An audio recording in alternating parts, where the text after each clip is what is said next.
अस्सलाम वालेकुम फ्रेंड्स, एक और ट्रिग्नोमेट्रिक इक्वेशन हमारे सामने है और यहाँ पर हम इस पूरी इक्वेशन को tan में कन्वर्ट कर सकते हैं। अगर हम sec x को उठा के राइट हैंड साइड पर ले जाएं और स्क्वायरिंग बोथ साइड्स कर दें तो sec के ऊपर स्क्वायर आ जाएगा। और आप बचपन से ट्रिग्नोमेट्रिक आइडेंटिटी पढ़ रहे हैं कि 1 प्लस tan स्क्वायर थीटा या x बराबर होता है sec स्क्वायर थीटा या x के।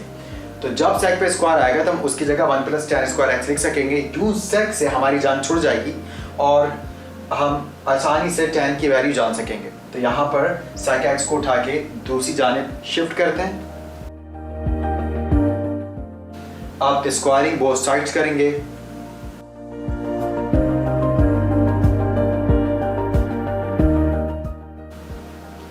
अब आप जानते हैं ब्रैकेट ओपन करने के लिए हमें a माइनस बी के होल स्क्वायर का फॉर्मूला अप्लाई करना होगा।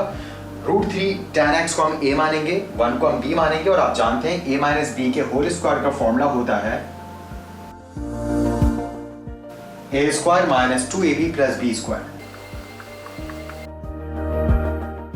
तो फॉर्मूले का स्ट्रक्चर हमारे सामने है। इधर भी a आएगा, a स्क्वायर माइनस 2a, इधर भी a आएगा, b प्लस b स्क्वायर, यानी कि इधर 1 और 1 आएगा। तो a की जगह लिखते हैं √3 tan x और sec x पर जब स्क्वायर आएगा तो ये बनेगा sec स्क्वायर x। ये स्क्वायर जब आप √3 पर आएगा तो रूट खत्म हो जाएगा और हमारे पास सिर्फ 3 रह जाएगा। ये स्क्वायर जब tan x पर आएगा तो ये बन जाएगा tan square x। Minus sign के बाद 2 1 2 होता है और 2 √3 के साथ as it is multiplying form में आ जाएगा और 1 का स्क्वायर 1 होता है और इक्वल्स टू के बाद sec स्क्वायर x। और अब हम sec स्क्वायर x की जगह चाहें तो यही ट्रिग्नोमेट्रिक आइडेंटिटी यूज करते हैं, यानी कि हम sec स्क्वायर की जगह लिख देते हैं 1 प्लस tan स्क्वायर x। अब यहाँ पर हम राइट हैंड साइड से उठा के लेफ्ट हैंड साइड पर तमाम टर्म्स को शिफ्ट कर लेते हैं, क्योंकि हमें यहाँ tan स्क्वायर दिखाई दे रहा है। तो ये अगर हम इसको y मान लें तो ये क्वाड्रेटिक इक्वेशन बन जाएगी और उसको फिर हम मिडिल टर्म ब्रेक मेथड या क्वाड्रेटिक फॉर्म में से आसानी से सॉल्व कर सकते हैं। तो तमाम टर्म्स को उठा के हम यहाँ शिफ्ट करते हैं। तो यहाँ दोनों ही राइट हैंड साइड पर प्लस में थे, लेफ्ट हैंड साइड पे आने के बाद ये माइनस में हो चुके हैं।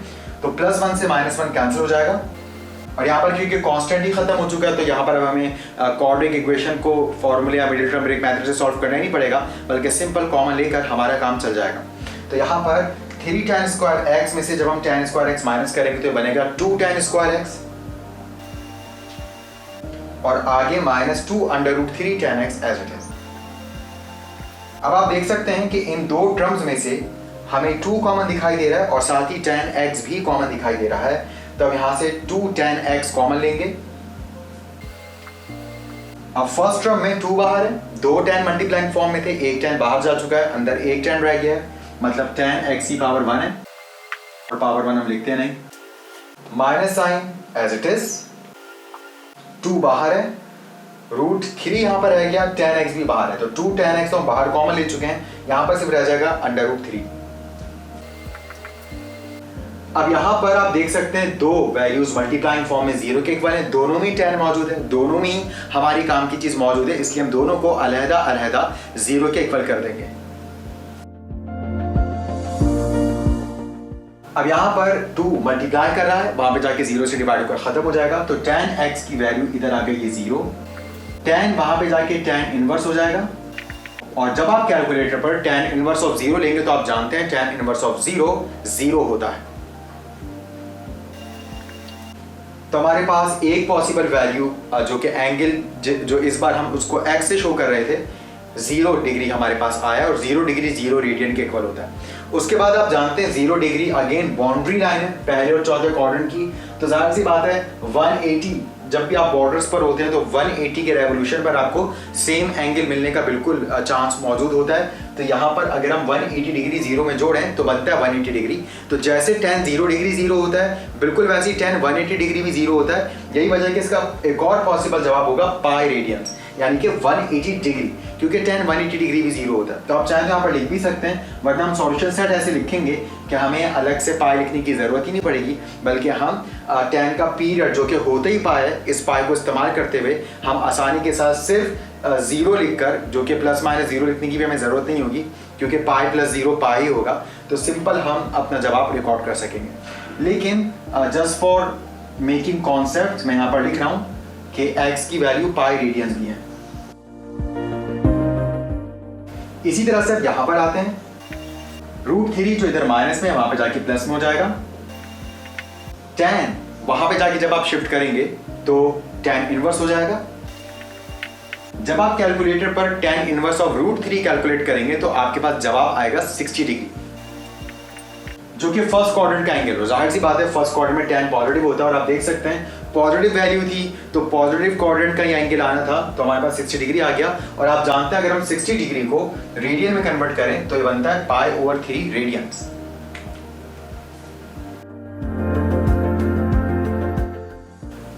फर्स्ट क्वाड्रेंट से रिलेटेड अगर हम tan को देखें कि और किधर tan पॉजिटिव होता है तो tan थर्ड क्वाड्रेंट में पॉजिटिव होता है। तो फर्स्ट क्वाड्रेंट का एंगल 60 डिग्री है। अगर आप ये जानना चाहें कि थर्ड क्वाड्रेंट का इक्विवेलेंट एंगल क्या होगा, इसका यानी कि इक्वल वैल्यू लाने वाला एंगल क्या होगा, तो थर्ड क्वाड्रेंट का एंगल जानने के लिए 180 में 60 को प्लस कर सकते हैं। तो 180 में अगर हम 60 को प्लस करें तो आता है 240 डिग्री। मतलब अगर आप tan 60 डिग्री लेंगे तो भी आपके पास √3 आएगा, और अगर आप tan 240 डिग्री लेंगे तो भी आपके पास जवाब √3 आएगा। और आप चाहें तो 240 डिग्री को अगर आप रेडियन में कन्वर्ट करें तो आपके पास जवाब आता है 4π/3 रेडियंस। तो यहीं पर हमारे पास एक और जवाब भी है 4π/3, मगर वो हमें लिखने की ज़रूरत नहीं है क्योंकि अब जब हम सॉल्यूशन सेट लिखेंगे तो उसमें खुद ही हम 180 को प्लस माइनस करके लिख देंगे। तो खुद ब खुद जब 180 इसमें प्लस होगा 60 डिग्री में या π/3 में तो खुद ही 240 डिग्री पर पहुंच जाएगा। तो फाइनली अब हम सॉल्यूशन सेट लिखते हैं और मुझे उम्मीद है कि सॉल्यूशन सेट लिखना अब आपके लिए बहुत आसान हो चुका होगा, क्योंकि हमने इस चैप्टर की शुरू की जो एक्सरसाइजेस थी उनमें बहुत तफसील से इस बात पर बात की कि हमें एक्चुअली ये जर्नल सॉल्यूशन सेट्स लिखने कैसे होते हैं। तो इस वजह से मैंने यहाँ पर भी बस वैसे ही ये पाई रेडियंस आपको लिखकर दिखा दिया। बिल्कुल वैसे आप यहाँ पर भी चाहें तो मेंशन कर सकते हैं कि इसका एक और पॉसिबल जवाब जो है वो 240 डिग्री यानी कि 4π/3 रेडियंस है। मगर आप ये बात अच्छी तरह से जानते हैं कि जो जवाबात का सिलसिला है ना ख़त्म होने वाला है, मतलब आप ये कब तक और कहाँ तक जो है वो लिखेंगे, क्योंकि 180 डिग्री के रेवोल्यूशन होते जाएंगे और ये एंगल जो बढ़ता जाएगा और वो जो भी एंगल आए चाहे वो हज़ारों में आए, लाखों में आए, करोड़ों में आए, अरबों में, खरबों में, जब आप उसको tan के साथ लिखकर कैलकुलेट करेंगे जवाब आपको √3 ही मिलना है। तो यही वजह है कि हम सिर्फ यहाँ से 0 रेडियन को पिक करेंगे और यहाँ से π/3 रेडियंस को पिक करेंगे और tan के पीरियड के साथ यानी कि पाई के साथ हम इसको प्लस माइनस करके लिख सकते हैं।